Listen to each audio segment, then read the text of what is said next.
तो hello my YouTube family, आप लोग कैसे हो।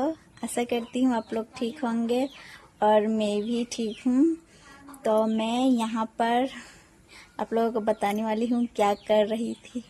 तो मैं यहाँ पर बैठ के वीडियो शूट कर रही थी। तो मैं वीडियो शूट कर चुकी हूँ और अभी मैंने सोचा है क्यों ना एक ब्लॉग ही बना लूँ। तो मैं यहाँ बैक कैमरा से वीडियो शूट कर रही हूँ गाइस।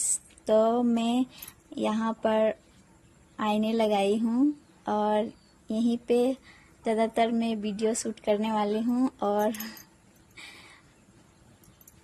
मैं यहाँ आईने जो लगाई हूँ आप लोगों को ज़रूर दिखाऊंगी, तो बट अभी नहीं दिखाऊंगी गाइस, तो मैं दिखाऊंगी नेक्स्ट ब्लॉग में। तो गाइस हम लोग मिलते हैं नेक्स्ट ब्लॉग में।